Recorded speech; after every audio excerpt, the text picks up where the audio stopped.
Hello guys, welcome back to my YouTube channel. हम पढ़ रहे हैं साइकोलॉजी सब्जेक्ट, जिसके अंदर हमारा टॉपिक चल रहा है अटेंशन पे। ठीक है, तो पिछले वीडियो के अंदर हमने अटेंशन और उसकी टाइप्स के बारे में पढ़ा था।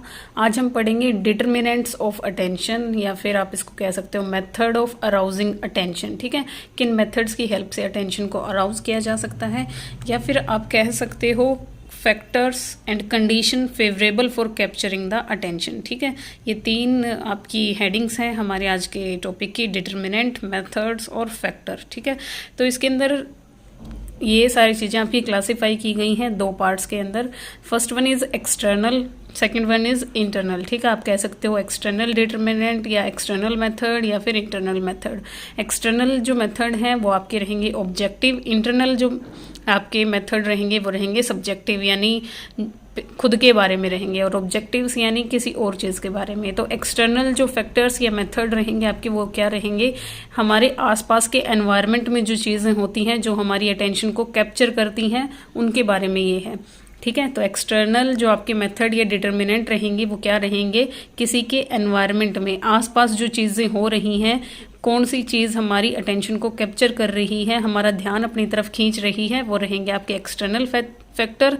और जो इंटरनल फैक्टर्स हैं आपकी वो हमारे अंदर ही होते हैं। किसी भी इंसान के इंटरनल जो खुद अपने अंदर ऐसे कुछ फैक्टर होते हैं जो अटेंशन हमारी किसी चीज़ के ऊपर बनी रहती है। ठीक है, या जो हमारा ध्यान अपनी ओर खींचते हैं।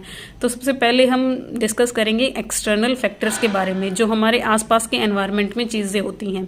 सबसे पहली चीज़ है नेचर ऑफ स्टिमुलस। ठीक है, स्टिमुलस वो चीज़ जो हमारा ध्यान अपनी तरफ खींचेगी। ठीक है, स्टिमुलस वर्ड ही आपको यहाँ देखने को मिलेगा मोस्ट ऑफ जगह। तो स्टिमुलस क्या है, एक ऐसी चीज़ या एक ऐसा बाहर से कोई एक आप कह सकते हो मटेरियल जिसकी हेल्प से हमारी जो अटेंशन है वो कैप्चर की जाएगी। ठीक है, तो देखिए नेचर, फर्स्ट पॉइंट आपका nature of stimulus. Nature of stimulus का मतलब क्या है, हर तरह के जो भी स्टिमुलस हैं वो हमारी अटेंशन को गेन नहीं कर सकते हैं। कुछ ही हैं ऐसे जो हमारी अटेंशन को क्या कर सकते हैं, कैप्चर कर सकते हैं। जैसे कि आपको एग्जांपल बताया है, फर्स्ट एक पिक्चर आपको ज़्यादा अट्रैक्ट करती है बजाय कि शब्दों के। ठीक है, ये बात आपको पता है। अगर आपको शब्द सुनाए जाएं या फिर पिक्चर दिखाई जाएं तो आप पिक्चर वाली जो चीज़ होगी उसके ऊपर ज़्यादा फोकस करोगे। सेकंड चीज़ हमें बताई गई है, सेकंड एग्जांपल पिक्चर्स में भी आपको आगे एक्सप्लोर करके बताया गया है। एक तो पिक्चर हो ह्यूमन बीइंग की, जिसके अंदर आपको एक सुंदर औरत और एक हैंडसम आदमी दिखाया गया हो, या फिर पिक्चर हो आपकी एनिमल और ऑब्जेक्ट्स की, तो आपका ध्यान जो जाएगा वो आपका ब्यूटीफुल और हैंडसम मैन की तरफ जाएगा। ठीक है, इन चीज़ों के ऊपर ज़्यादा ध्यान जाएगा। तो आपको दो चीज़ें बताई गई हैं। ठीक है, कि हमारा जो ध्यान है शब्दों की बजाय पिक्चर पे ज़्यादा जाता है। नेचर ऑफ स्टिमुलस, ठीक है, कैसी चीज़ है और कैसा हम उसकी तरफ अपना ध्यान दे रहे हैं या हमारा ध्यान वो कैप्चर कर रही है, उसके बारे में यहाँ पे बात हो रही है। ठीक है, तो नेचर आपके स्टिमुलस का कैसा है, आप शब्द बोल रहे हैं या कोई चीज़ पिक्चर में दिखा रहे हैं। ठीक है, नेक्स्ट पॉइंट रहेगा आपका इंटेंसिटी ऑफ स्टिमुलस। ठीक है, इंटेंसिटी का मतलब है कितना लाउड या कितना डिम आप इसको बोल सकते हो। तो इसके अंदर आपको समझाया गया है, देखिए, in comparison to a weak stimulus. ठीक है, वीक स्टिमुलस के कंपैरिजन में आपका जो वो रहेगा, आपका इंटेंस स्टिमुलस जो रहता है वो आपका ज़्यादा अटेंशन को क्या करता है, अट्रैक्ट करता है। ठीक है, in comparison to weak stimulus intense जो रहेगा, जैसे कि एग्जांपल देखिए आप, अगर कहीं पे ज़्यादा ज़ोर ज़ोर से आवाज़ें आ रही हैं, ठीक है, तो आपका ध्यान बिना चाहे भी उस तरफ जाएगा, ब्राइट लाइट की तरफ आपका ध्यान ज़्यादा जाएगा। या फिर कोई स्ट्रॉन्ग स्मेल आ रही है किसी चीज़ की, ऑर्डर के बारे में यहाँ पे बात हो रही है, तो हमारा ध्यान वहाँ ऑटोमेटिक ही चला जाता है। ठीक है, तो ये सारी चीज़ें आपकी इनवॉलेंट्री अटेंशन के अंदर भी थी कि हम ना चाहते हुए भी जहाँ पे ध्यान दें वो आपके क्या रहेंगे, लाउड साउंड, ब्राइट लाइट और स्ट्रॉन्ग स्मेल। ठीक है, थर्ड चीज़ है साइज ऑफ स्टिमुलस।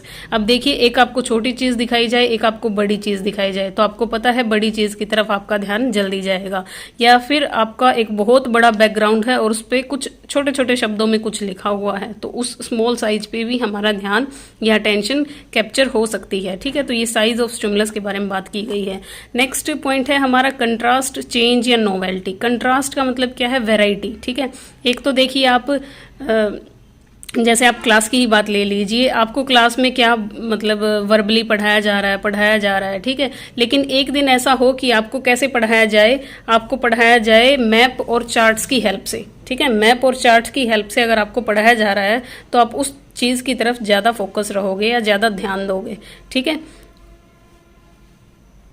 तो कंट्रास्ट में आपका यही एग्जाम्पल रहेगा। देखिए, एक तो आपको रूटीनली वर्बली पढ़ाया जा रहा है, लेकिन एक दिन ऐसे अचानक हो कि आपको टीचर कहे कि नहीं आज मैप और चार्ट की हेल्प से पढ़ते हैं, तो आपका ध्यान ऑटोमेटिक उस क्लास की तरफ चला जाएगा। ठीक है। और दूसरा एग्जाम्पल आपको यहाँ पे बताया गया है कि जैसे घड़ी की जो टिक टिक की आवाज़ आती है, जनरली हम उसको नोटिस नहीं करते हैं, लेकिन अगर वो आपकी एकदम से बंद हो जाए तब हमारा ध्यान जरूर उस चीज़ की तरफ जाता है। सेकंड एग्जांपल आपको ये बताया गया है। ठीक है। उसके बाद देखिए, जो नोवेल्टी वर्ड लिख रखा है उसका मतलब क्या है। ठीक है। देखिए, यहाँ पे बताया गया आपको कंट्रास्ट, चेंज और नोवेल्टी। नोवेल्टी का मतलब होता है समथिंग न्यू और डिफरेंट। आपको पता है कोई भी नई चीज़ होती है उसकी तरफ हमारा ध्यान ज़्यादा जल्दी जाता है। जैसे कोई नई बिल्डिंग आपको दी जाए, या कोई नया टीचर आ जाए, या कोई आपका नया दोस्त बन जाए, हम नई नई चीज़ों में क्या रहते हैं, थोड़ा ज़्यादा अटेंटिव रहते हैं और बातों को ध्यान से सुनते हैं।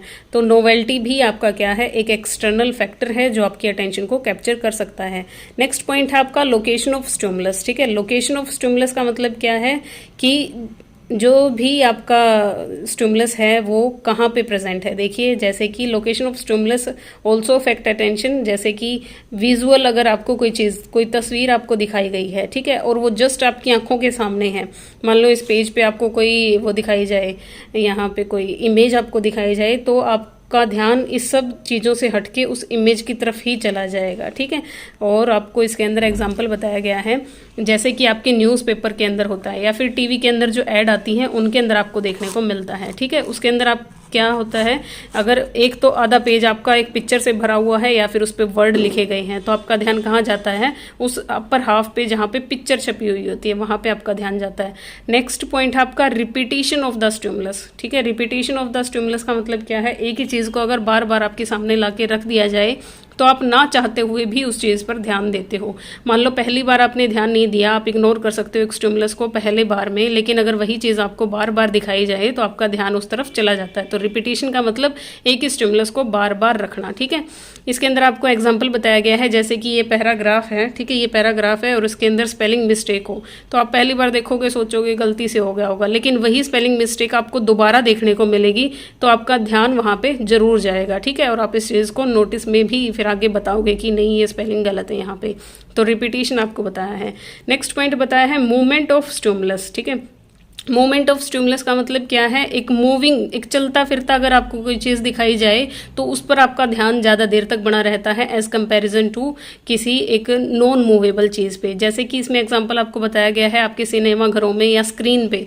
ठीक है। आप टीवी है जैसे, उसमें पिक्चर बदलती रहती हैं। ठीक है। मतलब अब आप एक जगह हो, सडनली आप दूसरी जगह पहुंच जाते हो, तो इस चीज़ में आप घंटों तक अपना ध्यान कहाँ लगा सकते हो, उस एक चीज़ पे लगा सकते हो। ठीक है। नेक्स्ट आपको बताया गया है definite form of the object. Definite form of the object के अंदर क्या है, देखिए, एक शार्पली डिफाइंड ऑब्जेक्ट, मतलब एक तो लिमिट्स में चीज़ हो, एक अनलिमिटेड हो, तो आपका जो ध्यान रहेगा वो किस चीज़ पे रहेगा, एक लिमिटेड चीज़ पे रहेगा। ठीक है। एक फिगर आपको अट्रैक्ट करेगा ज़्यादा उसके बैकग्राउंड की वजह से। ठीक है। मान लो इस पूरे बैकग्राउंड पे आपको कुछ शब्दों में लिखा हुआ दिख जाए तो आप उन शब्दों पे फोकस करोगे। ठीक है। नेक्स्ट है आपका isolation of the stimulus. Isolation of the stimulus मतलब अगर स्टिमुलस आपका बिल्कुल एक अकेली जगह है, जैसे कि इसके अंदर आपको एग्जांपल बताया है कि मान लो कोई बच्चा क्लास के कॉर्नर में बैठा है, ठीक है, तो उस पर आपका ध्यान ज़्यादा जल्दी जाता है एज कंपेरिजन टू और अदर बच्चों के। तो ये आपको इसके अंदर एग्जांपल बताया है। ठीक है। सो आज हम बस यही जो एक्सटर्नल फैक्टर हैं उन्हीं को पढ़ेंगे आज की क्लास के अंदर। नेक्स्ट क्लास में हम इंटरनल फैक्टर को डिटेल में स्टडी करेंगे। आई होप आपको ये समझ आए हो। ठीक है। देखिए, एक बार इनका दोबारा से रिव्यू ले लेते हैं। सबसे फर्स्ट क्या है, नेचर ऑफ स्टिमुलाई। ठीक है। आपका जो स्टिमुलस है वो कैसा है, शब्दों में है या पिक्चर की फॉर्म में। इसका एग्जाम्पल ये था। इंटेंसिटी ऑफ स्टिमुलस का मतलब यहाँ पे आपको लाउड साउंड, मतलब लाउड साउंड के बारे में बताया था, या फिर कलरफुल चीज़ें हों, एक आपकी उस चीज़ के बारे में बताया था। नेक्स्ट है आपका साइज़ ऑफ स्टिमुलस। ठीक है। कोई चीज़ छोटी है या बड़ी है उसके ऊपर आपका ध्यान कैसे जाता है। कंट्रास्ट या वैरायटी, मतलब अगर हर रोज़ के एक आपका रूटीन बना हुआ है, लेकिन उस रूटीन से हटके किसी दिन कुछ हो जाए तो उस पर आपका ध्यान ज़्यादा जाता है, या फिर नई चीज़ों पे आपका ध्यान ज़्यादा जाता है। लोकेशन ऑफ स्टिमुलस, मान लो लोकेशन का मतलब जैसे आपका ध्यान इस आज के जो भी आपका ये टॉपिक था उसकी हेडिंग पे ज़्यादा जाएगा, या फिर एज कंपैरिजन टू इन शब्दों पे, ठीक है, वो लोकेशन, ठीक है। नेक्स्ट है आपका रिपीटेशन, कोई चीज़ बार बार आपको पढ़ाई जाए उस पर आपका ध्यान ज़्यादा फोकस्ड रहता है। मूवमेंट का मतलब कोई चीज़ चलती फिरती रहे, उस स्टिमुलस पे ज़्यादा ध्यान रहता है एज कंपैरिजन टू मोबाइल चीज़ों पे। डेफिनेट फॉर्म पे मतलब इस पूरे पेपर पे सिर्फ अगर एक शब्द ही लिखा होता तो हम उस जो छोटी ही चीज़ है उस पर हमारा ध्यान जाएगा। नेक्स्ट है आइसोलेशन ऑफ द स्टिमुलस, ठीक है। स्टिमुलस आपका अगर बिल्कुल एक अकेली जगह पे, इसमें एग्जाम्पल आपको बताया था क्लासरूम में एक बच्चा अलग बैठा है, बाकी 20 बच्चे अलग बैठे हैं, तो आपका ध्यान उस अलग वाले पे जाता है। तो आइसोलेशन आपका क्या है, वो भी आपका एक फैक्टर है। तो थैंक यू गाइज, मिलते हैं नेक्स्ट वीडियो के अंदर नेक्स्ट टॉपिक के साथ।